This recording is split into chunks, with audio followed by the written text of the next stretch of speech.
Halo, Assalamualaikum warahmatullahi wabarakatuh. Selamat sore. Kembali bertemu dengan saya di mata kuliah Biostatistika. Pada hari ini kita akan belajar bagaimana penggunaan SPSS dalam analisis deskriptif. Minggu lalu kita sudah belajar bagaimana melakukan analisis deskriptif dengan manual, baik untuk ukuran pusat ataupun juga untuk ukuran dispersi atau penyebaran.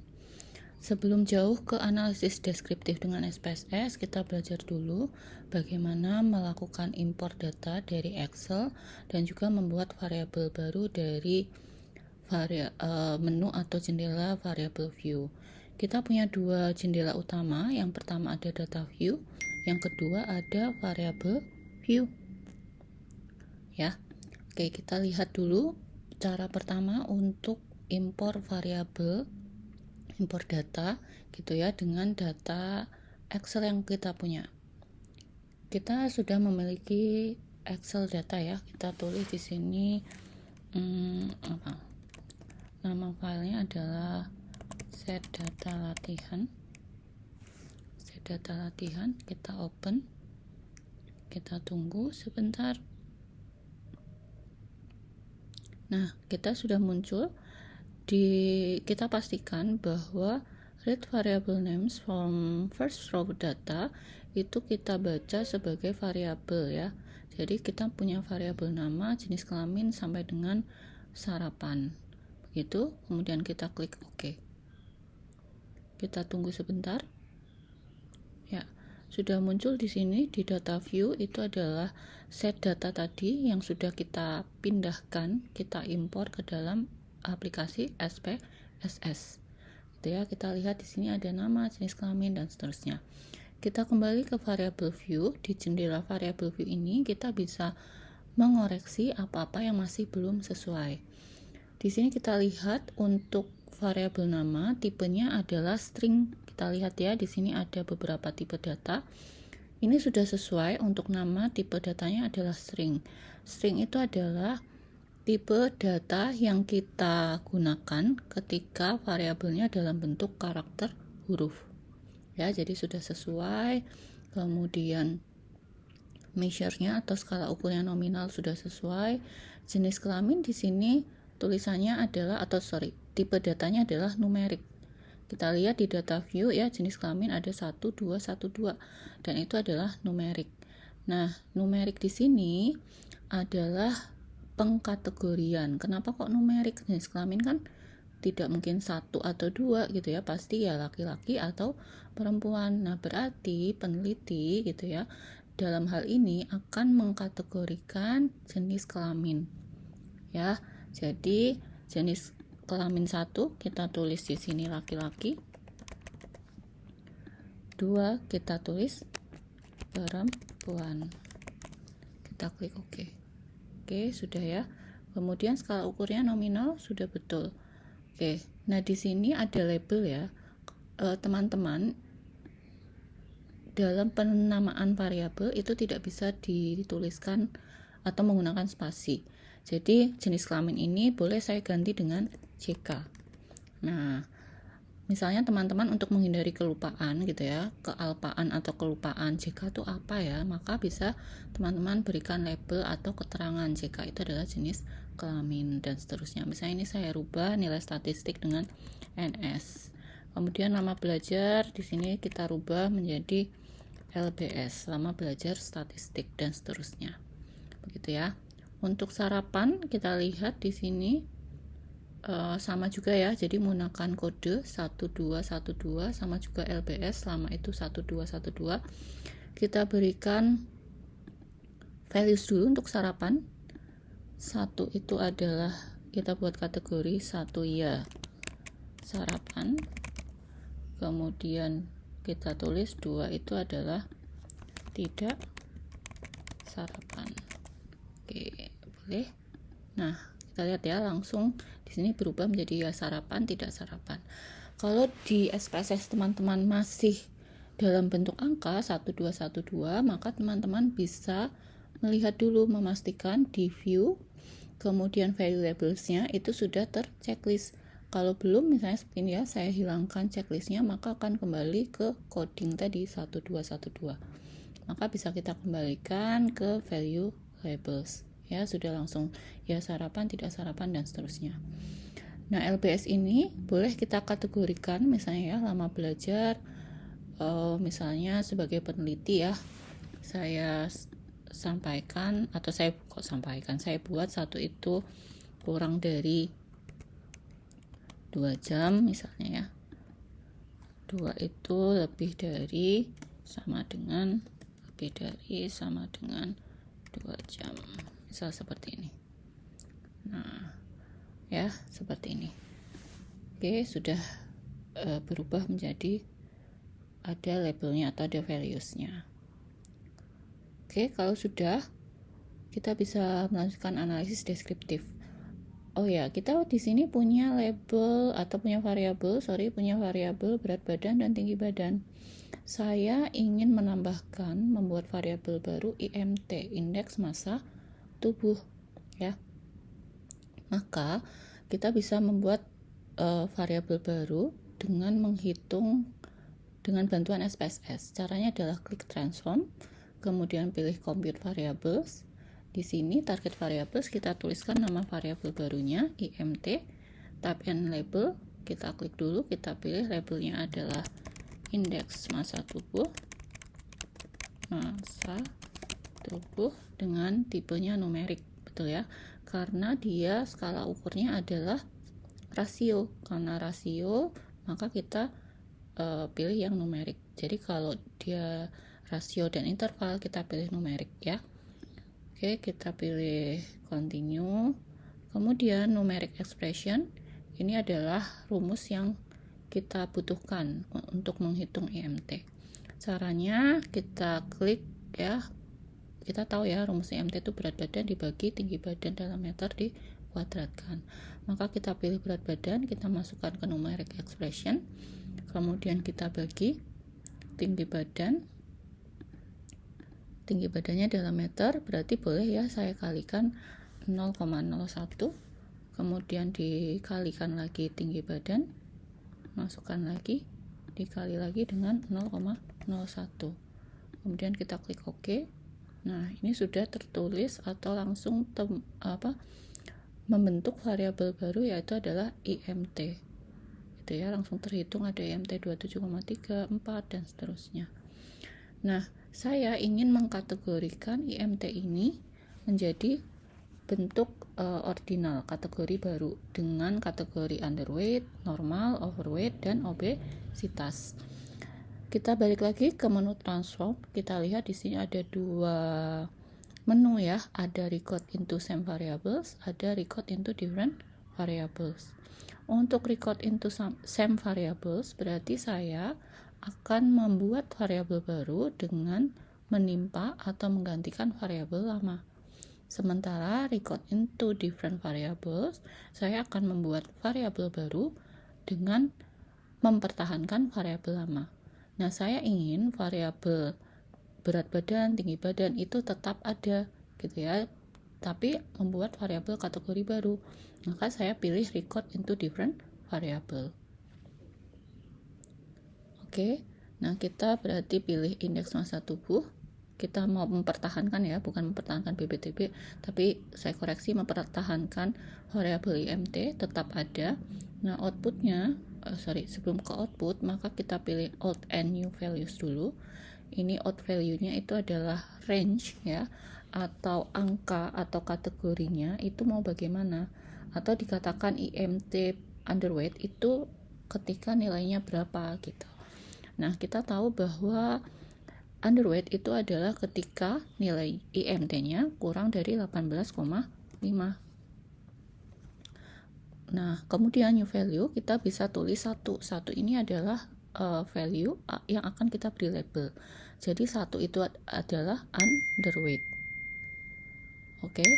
Kemudian yang kedua, kategori yang kedua itu adalah berat badan normal. Kita bisa pilih range. Ya, range itu adalah berkisar dari 18,5 sampai ke 22,9. kita pilih value 2, kita add. Kemudian kategori ketiga itu adalah overweight, itu ketika IMT-nya 23 sampai 24,9. Kita tambah kategori overweight, dan yang ketiga ketika nilai IMT-nya lebih dari 25, kita kategorikan keempat atau obesitas. Nanti teman-teman boleh ya, misalnya mau ditambahkan obesitas tipe 1, tipe 2 gitu ya. Oh, ini belum saya add, jangan lupa add. Oke, sudah add, kita klik continue. Nah, sudah muncul, kita tulis ya nama variabelnya itu apa. Saya membuat nama variabelnya adalah ESG dengan label status gizi. Kita klik change. Oke, kemudian kita klik oke. Nah, kita sudah lihat di sini ESG buat variabel baru ya, ada 4, 2 dan seterusnya. Maka kita kembali ke variable view untuk membuat values-nya tadi. Tadi satu apa teman-teman? Satu itu adalah underweight. 2 itu adalah normal. 3 itu adalah overweight. 4 itu adalah obesitas. Oke, nah sudah ya. Skala ukurnya adalah ordinal. Nah, saya tidak mau ada spasi, ya sudah desimalnya kok spasi sih, tidak mau ada koma, sorry ya. Maka desimalnya kita nolkan. Kita lihat di sini. Nah, sudah jadi obesitas, normal dan seterusnya. Oke, kalau sudah, kita bisa langsung ke analisis deskriptif. Caranya adalah klik analyze, kemudian pilih deskriptif statistik, pilih frequencies. Misal saya mau melihat terkait umur dulu ya, umur dan juga indeks massa tubuh. Nah, saya mau melihat dua variabel ini dulu untuk melihat statistik deskriptifnya. Kita pilih yang pertama, kita pilih statistik dulu. Kemudian di sini ada percentile values, central tendency, dispersions, dan juga distribution-nya. Untuk percentile values kita bisa pilih mau quartiles ya, dibagi dengan 3 atau dengan percentiles. Nah, saya pilih yang quartiles. Kemudian tendensi sentral, teman-teman bisa memilih ukuran pusat mana saja yang mau teman-teman tampilkan nanti. Nah, saya pilih semuanya. Saya tampilkan. Untuk dispersion, saya juga pilih semuanya. Distribution, ada skewness, kemiringan, dan ada kurtosis atau kelancipan ya. Nah, itu bisa dipilih dua-duanya. Kita lihat. Kemudian chart, kita lihat di sini ada chart type, ada bar chart, pie chart, dan histogram. Kita tahu bahwa ketika datanya numerik ya, maka kita bisa memilih histogram. Kemudian kita juga bisa melihat visualisasi apakah kurvanya terdistribusi normal atau tidak. Kita bisa klik show normal curve on histogram. Kemudian kita pilih continue. Oke, kita lihat format, kita abaikan. Style, kita abaikan. Bootstrap, kita abaikan. Oke, kalau sudah kita klik oke. Kita tunggu dulu. Nah, akan muncul jendela output atau jendela hasil terkait data frekuensi table ya, dari variabel yang kita masukkan, yaitu adalah variabel umur dan variabel IMT. Kita lihat untuk variabel umur dan IMT, sini ada dua variabel. Untuk min-nya adalah 20,91, jadi rata-rata responden kita usianya adalah 20,91 tahun, dan IMT-nya rata-ratanya adalah 21,42 dan seterusnya. Standar error-nya ada 0,2, jadi kecil. Di sini ada 0,8, median 21 dan seterusnya ya. Kemudian kita lihat untuk range 5. Jadi hanya selisih 5 tahun ya dari nilai atau dari umur terendah dengan umur tertinggi. Jadi terendah 19, tertinggi 24. Kita lihat nih di IMT, ternyata nilai minimumnya ada 3,24 ya, dengan maksimum 29,74. Nah, kita melihat di sini bahwa ada kejanggalan data kita. IMT-nya masa terendah 3,24.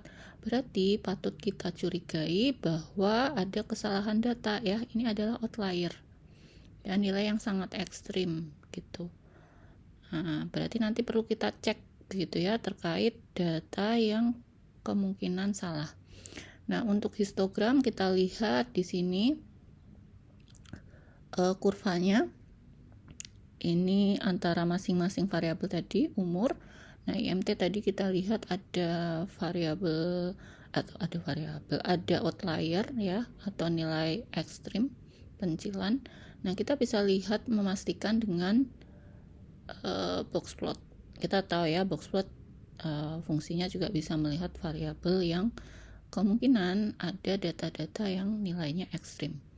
Kita masukkan variabelnya indeks massa tubuh. Aksisnya ini berdasarkan kategori apa gitu ya. Misalnya kita ambil karena ini berkaitan dengan status gizi, maka kita lihat biar kita tahu salahnya tuh di status gizi apa gitu ya, yang salah input. Kita klik OK. Oke, kita lihat di sini. Nah, ya di sini ada data, ya jelas pasti di underweight ya.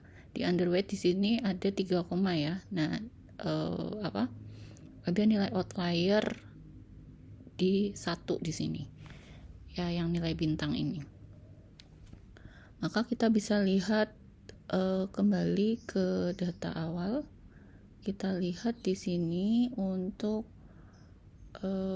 data IMT kita cari. Nah, ternyata langsung ketemu ya di sini IMT-nya 3,24 dengan tinggi badan 465.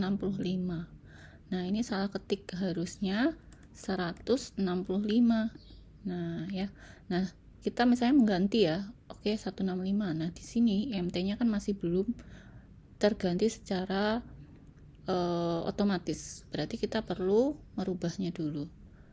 Transform, compute, kita klik aja, klik OK.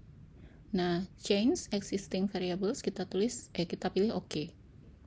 Oke, kita minimize. Nah, kita lihat sudah berubah ya. Tadi 7165 dan IMT-nya sudah berubah menjadi 25,71. Status gizinya ini masih belum sesuai, maka kita transform, kemudian pilih record into different variables. Oke, langsung kita klik OK. Kita minimize, tadi 25. Nah, ini sudah berubah menjadi obesitas ya, yang tadi underweight sudah berubah menjadi obesitas. Berarti kita tinggal analisis ulang deskriptif statistik, frekuensis, kemudian klik OK. Oke, kita lihat. Nah, grafiknya sudah berubah. Kita lihat tabelnya untuk yang IMT. Oke, untuk yang IMT di sini kita lihat ya. Tadi standar errornya 0,8 kalau tidak salah ingat. Sekarang mengecil ya, standar errornya menjadi 0,6. Kemudian standar deviasinya juga mengecil, tadi 4, kita cek. Standar deviasi 4, betul 4,8. Kemudian setelah kita betulkan nilai ekstrimnya menjadi lebih kecil ya, jadi 3,6. Tadi 4,8 turun jadi 3,6 untuk nilai penyimpangannya atau standar deviasinya. Variansinya otomatis jelas turun gitu ya. Nanti teman-teman bisa cek, bandingkan nilai min akan berubah atau tidak, median berubah atau tidak, modus berubah atau tidak, dan seterusnya. Bisa teman-teman cek. Begitu. Nah, ini adalah menu untuk frekuensis. Kita minimize, kita kembali ke sini, kita coba menu yang lain. Nah, menu yang lain kita masih pilih deskriptif statistik, kemudian kita pilih deskriptif. Kita masukkan masih yang sama ya, indeks massa tubuh. Nah, di sini maaf, menunya masih sama ya, min, sum, dan seterusnya. Kita pilih coba dengan yang sama, apakah hasilnya akan sama begitu ya tampilannya. Nah, ya di sini untuk menu yang deskriptif, atau tadi kita lihat analyze kemudian deskriptif ya, betul ya. Nah, ini akan disajikan dalam bentuk ringkasan tabel. Jadi nilai atau jumlah datanya berapa gitu ya, range-nya itu range statistiknya berapa, minimumnya berapa, sum statistik, kemudian minnya berapa dengan standar error 0,6, standar deviasi 3,6 dan seterusnya. Jadi tidak dimunculkan data atau tidak dimunculkan ke 34 datanya. Jadi kita bandingkan, kalau kita pilih yang frekuensis, maka semua nilai gitu ya 34-nya itu akan ditampilkan. Jadi kalau misalnya teman-teman memiliki data ratusan, ribuan, kemudian memilih analyze, kemudian deskriptif, kemudian pilih frekuensis, maka di sini akan ada row banyak sekali sampai ratusan. Jadi teman-teman bisa langsung memilih yang deskriptif statistik saja ya, kalau datanya banyak. Oke, gitu ya. Itu untuk data yang skala ukurnya itu rasio gitu ya, atau numerik gitu. Bagaimana kalau datanya itu adalah nominal gitu ya. Contohnya misalnya saya mau ambil sarapan kan nominal tadi ya dan tidak. Nah, kita lihat option, misal sebelumnya kita ambil contoh lah, bisa nggak sih? Kalau secara teori nggak bisa kan ya, karena dia nominal. Kita lihat analisis deskripsi statistik, karena datanya adalah nominal, maka tidak bisa dilakukan analisis minnya berapa ya, ukuran pusatnya berapa, ukuran dispersinya berapa, tidak bisa. Maka yang betul analisisnya adalah seperti ini. Kita ulangi deskriptif, kita pilih kita uncheck dulu untuk semuanya. Kita pilih uncheck, option dulu. Sorry. Salah ya. Kita pilih analyze, kemudian kita pilih frekuensis. Kita pilih frekuensis, kemudian kita masukkan. Tadi kita mau melihat sarapan ya.